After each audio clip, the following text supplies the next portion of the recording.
Imagina una época antigua en la que enormes seres vagaban por la tierra, simbolizando un poder inmenso e inspirando tanto miedo como fascinación.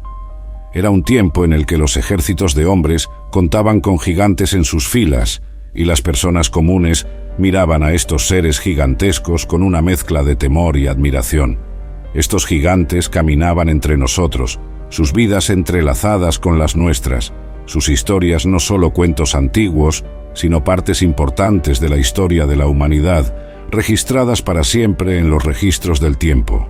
Goliat, cuyo nombre era sinónimo de fuerza e intimidación, es solo el comienzo de esta saga.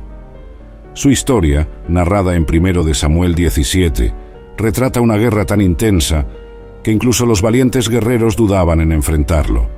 Sin embargo, envuelta en las brumas de la historia, está la historia de sus hermanos, también gigantes en su propio derecho, cuyas vidas son tan intrigantes como misteriosas. Muchos desconocen el hecho de que Goliat no estaba solo. Tenía hermanos, y al desentrañar los secretos del tiempo, descubrimos una narrativa que va más allá del propio Goliat, el filisteo de Gate. La armadura de Goliat era un símbolo de su fuerza, tan pesada como un hombre pequeño, y su lanza era como la viga de un tejedor, tanto en tamaño como en peso. Además de su destreza física, existía una estirpe de gigantes, cada uno con su propia historia, cada uno un capítulo en las crónicas de las legendarias batallas de David. Estos gigantes, parientes de Goliat, emergen de las escrituras sagradas como figuras enigmáticas. Su existencia desafía nuestra comprensión del mundo antiguo y de sus habitantes. Serían ellos Nefilim, descendientes de ángeles y humanos, como algunos especulan, o simplemente hombres de estatura extraordinaria, descendientes de una estirpe perdida en el tiempo. Ven conmigo en un viaje a través de las páginas de 2 Samuel y Primeras Crónicas, donde nos sumergiremos en las vidas y muertes de estas figuras misteriosas. Vamos a explorar detalladamente sus orígenes y cuestionar las suposiciones sobre quiénes eran realmente. En el libro de 1 Samuel 17, somos transportados al valle de Elá, donde Saúl y los ejércitos de Israel se encuentran posicionados para el combate contra los filisteos. De un lado del valle, los filisteos se levantan en una montaña, mientras que del otro lado están los soldados de Israel. Es en este escenario tenso donde aparece Goliat, el gigante filisteo, un verdadero coloso con 6 codos y 1 palmo de altura. Vestido con una armadura reluciente de bronce y empuñando una lanza de hierro macizo, Goliat es una visión aterradora para sus oponentes. Su lanza, con una punta de 600 siclos de hierro, es como una fuerza de la naturaleza lista para arrasar a cualquier adversario que se atreva a desafiarlo. La historia registrada en la Biblia nos muestra repetidamente a los filisteos como enemigos recurrentes de los israelitas, especialmente durante el reinado de Saúl. Goliat emerge como el campeón indomable de los filisteos, personificando no solo la fuerza militar, sino también la ferocidad y determinación de todo el ejército filisteo. En uno de los encuentros más emblemáticos, Goliat se destaca como el gigante que personifica el orgullo y el coraje de su pueblo, desafiando a los israelitas con su presencia imponente. En tiempos antiguos, el papel de un campeón en un ejército era de suma importancia y era reverenciado por todos. Estos campeones no eran solo guerreros hábiles, sino también símbolos vivos de la fuerza y el honor de sus ejércitos. Seleccionados por sus extraordinarias habilidades de combate, coraje indomable e inteligencia táctica, estos campeones no solo lideraban las batallas, sino que también inspiraban a sus compañeros de armas a luchar con determinación. Personificaban el espíritu guerrero de toda la tropa, defendiendo el honor y los intereses de sus ejércitos con valentía y dedicación inquebrantables. Con frecuencia, estos campeones se involucraban en combates individuales para resolver disputas, determinar el resultado de conflictos o decidir el destino de los prisioneros. Este tipo de combate era tanto estratégico como simbólico, diseñado para minimizar las bajas en guerras abiertas. Goliat, según se describe en la narrativa bíblica, era uno de estos campeones del ejército filisteo.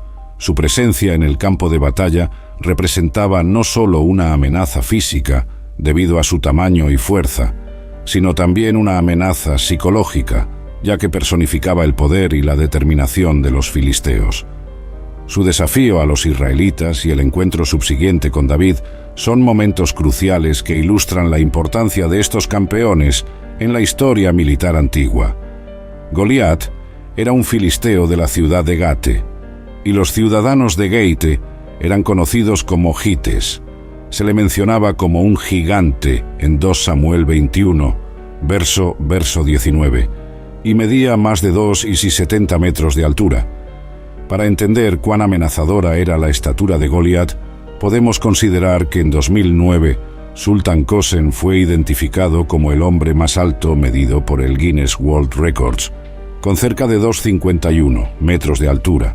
Por lo tanto, actualmente, el hombre más alto del mundo no alcanza la altura de Goliat, que medía más de 2,70 metros de altura.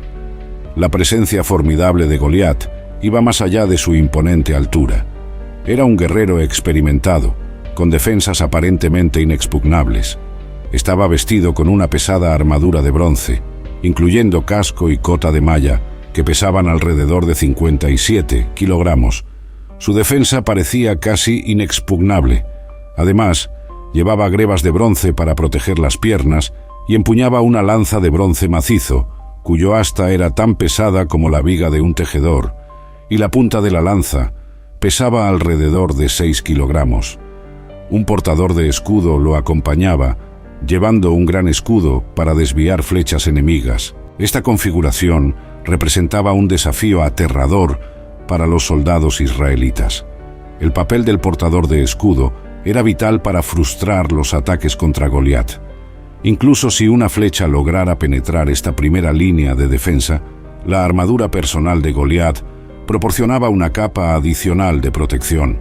Su imponente estatura y armadura fortificada lo convertían en un oponente aterrador, aumentando el sentimiento de desesperación entre las filas israelitas.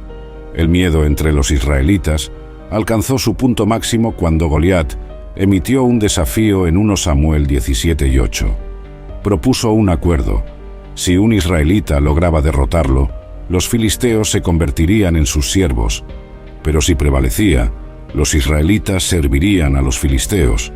Esta propuesta, junto con la aparentemente imposible tarea de derrotar a Goliat, paralizó al ejército israelita de miedo, llevando a un período de inacción de 40 días, durante los cuales incluso el rey Saúl retrocedió con aprensión. La historia toma un giro con la llegada de David, un joven pastor. A pesar de su juventud e inexperiencia militar, David quedó profundamente ofendido por el desprecio de Goliat hacia el Dios de los israelitas. Motivado por su fe, David se ofreció voluntariamente para enfrentarse a Goliat. Inicialmente, Saúl estaba escéptico debido a la juventud de David, pero la narrativa de las experiencias de David defendiendo a sus ovejas contra los depredadores convenció a Saúl de su capacidad. La confianza de David provenía de su fe en Dios, en lugar de la fuerza militar convencional. En el enfrentamiento subsiguiente, David, armado solo con una honda y una piedra, se enfrentó a Goliat, que estaba equipado con una espada, una lanza y un escudo. La confianza inquebrantable de David en Dios lo llevó a la victoria. Usando su honda, David golpeó a Goliat incapacitándolo, y aprovechando el momento, David usó la espada de Goliat para matarlo. La derrota de su campeón llevó al colapso del ejército filisteo, que huyó en desorden, lo que resultó en su derrota por parte de los israelitas. En conclusión, mientras los israelitas temblaban de miedo ante Goliat, fue la fe de David en Dios lo que posibilitó la victoria sobre el gigante filisteo. Esta historia destacada subraya la importancia de la fe y la determinación para superar desafíos aparentemente imposibles, capacitando a David para vencer al gigante y asegurar la victoria para los israelitas, demostrando el poder de la fe sobre el miedo y la adversidad. Ahora, considerando el contexto de Goliat, algo que puede sorprender a muchas personas es que él tenía hermanos. Goliat no estaba solo como el único gigante en la tierra de los filisteos. Tenía hermanos con físicos igualmente impresionantes, según lo informado en las Escrituras. Goliat tenía 4 parientes que se parecían a él en físico y fuerza. Hay debates sobre el vínculo exacto de Goliat con estos individuos, pero sabemos que todos estaban biológicamente relacionados con Goliat. Los valientes hombres de David finalmente derrotaron a todos los descendientes de Goliat, como se registra en 2 Samuel capítulo 21, versos 15 al 22, y 1 Crónicas 20, versos 4 al 8. 1 Crónicas 20, verso 4 y 8, narra: y después de esto aconteció que se levantó guerra en Gezer con los filisteos. Entonces Sibecai husatita mató a Sipai, el de los hijos de gigantes, y fueron humillados. Y hubo otra guerra en Gezer con los filisteos.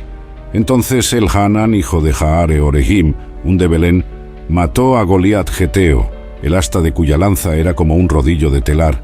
Y hubo aún otra guerra en Gat, donde había un hombre de gran estatura, el cual tenía 6 dedos en cada mano, y 6 en cada pie, 24 por todos, y también él había nacido de gigante. Y cuando él defiaba a Israel, lo mató Jonatán, hijo de Simea, hermano de David. Estos fueron nacidos de gigante en Gat, y cayeron por mano de David y por mano de sus siervos. En 1 Crónicas 20, versos 4 al 8, el versículo afirma específicamente que Lami era hermano de Goliat. En 2 Samuel 21, versos 15 al 17, también tenemos la mención de Isbi Benobe, quien era uno de los hijos de los gigantes y desafió a Israel durante el reinado de David. Hubo encuentros con estos parientes de Goliat que parecen haber buscado venganza por la derrota de Goliat. La Biblia describe a Isbi Benobe con una lanza que pesaba aproximadamente 3 kilogramos y su intención de matar a David. Sin embargo, la intervención divina a través de Abisai, uno de los poderosos hombres de David, llevó a la derrota y muerte de Isbi Benobe. El texto describe a Isbi Benobe como uno de los hijos de Goliat. Otro pariente de Goliat mencionado en las Escrituras es Saf. De acuerdo con 2 Samuel 21, verso 18, hubo una batalla con los filisteos en Gobe, donde Cusate hirió a Saf, quien también fue descrito como hijo del gigante.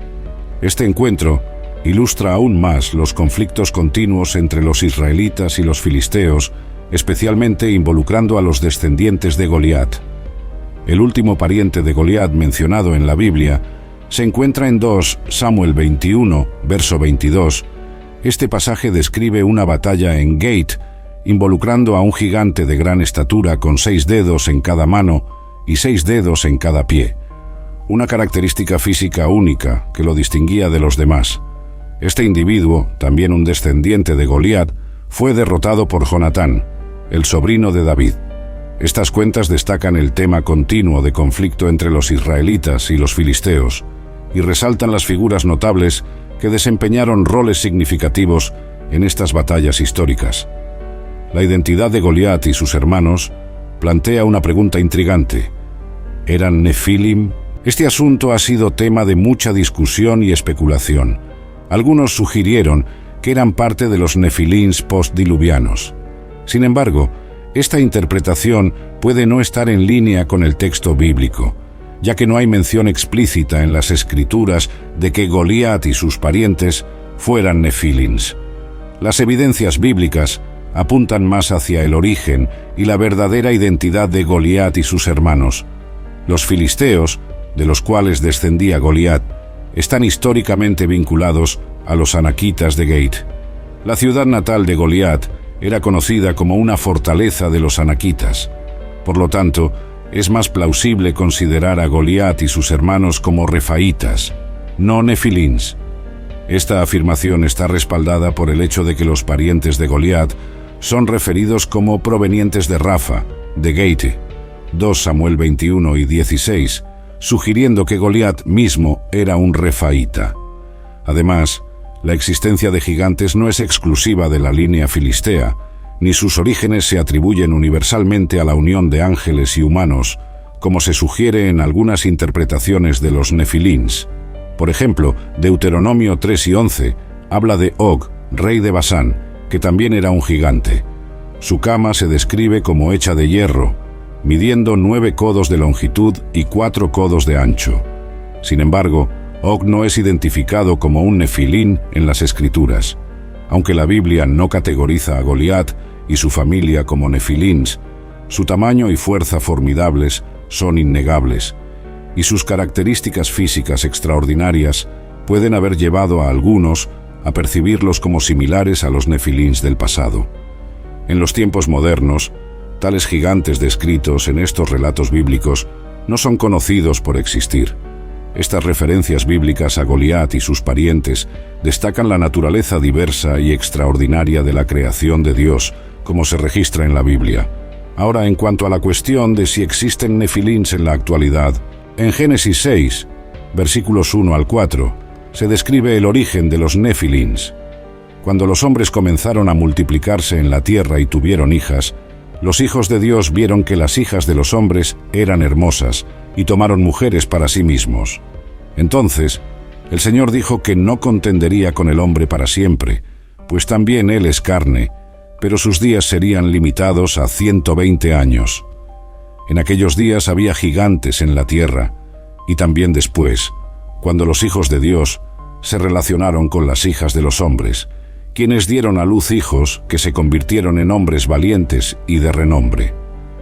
Los nefilins son mencionados brevemente en Génesis y han fascinado a estudiosos y teólogos, especialmente en su representación en la literatura apocalíptica, como el libro de Enoc. En Génesis 6, verso 4, los nefilins son descritos como los valientes que existieron en la antigüedad, hombres de renombre. Esta descripción los retrata como seres de gran estatura y fuerza, contribuyendo a su naturaleza enigmática. El origen de los nefilins ha sido tema de considerable debate. Entre las varias teorías, una interpretación predominante es ampliamente reconocida por muchos estudiosos bíblicos. Esta teoría líder propone que los nefilins eran fruto de uniones entre los hijos de Dios y las hijas de los hombres.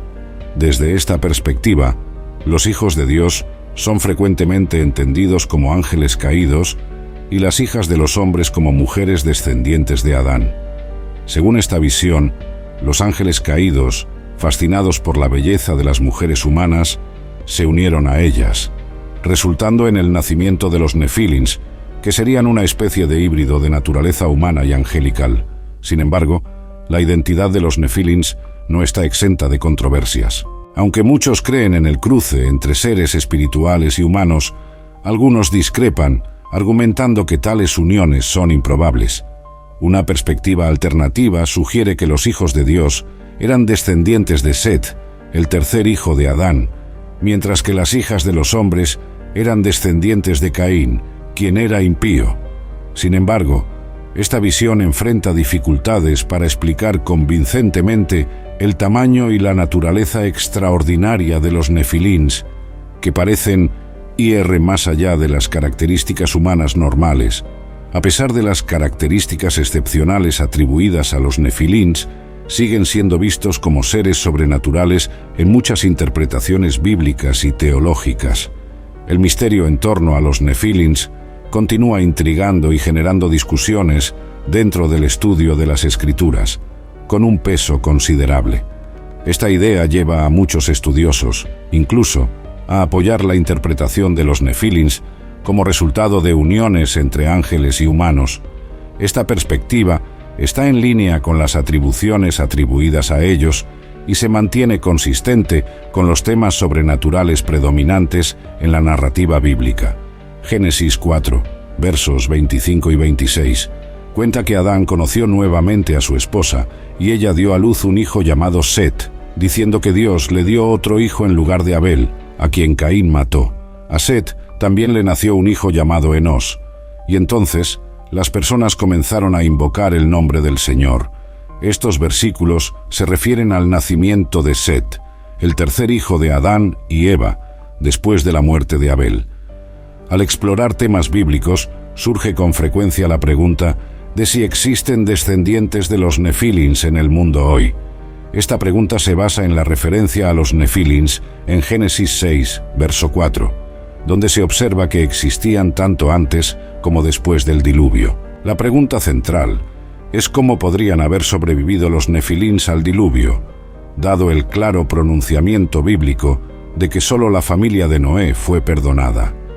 El registro bíblico del Arca de Noé incluiría a los nefilins, que formaban parte de la población de la tierra antes del diluvio. La mención postdiluviana de seres similares a gigantes, como los anaquitas o los reyes, ha generado debates y especulaciones sobre una posible descendencia de los nefilins. Sin embargo, estos grupos son distintos y no deben confundirse con los nefilins del mundo prediluviano. Desde el punto de vista teológico, la supervivencia de una descendencia de los nefilins después del diluvio presenta un desafío significativo. El diluvio fue un acto de juicio divino destinado a purificar la tierra de la maldad predominante, con la familia de Noé elegida para repoblar y restaurar la rectitud. La perpetuación de una descendencia de los nefilins después del diluvio parecería socavar la eficacia y la completitud de ese juicio divino, entrando en conflicto con la representación de la soberanía de Dios y el propósito previsto del diluvio.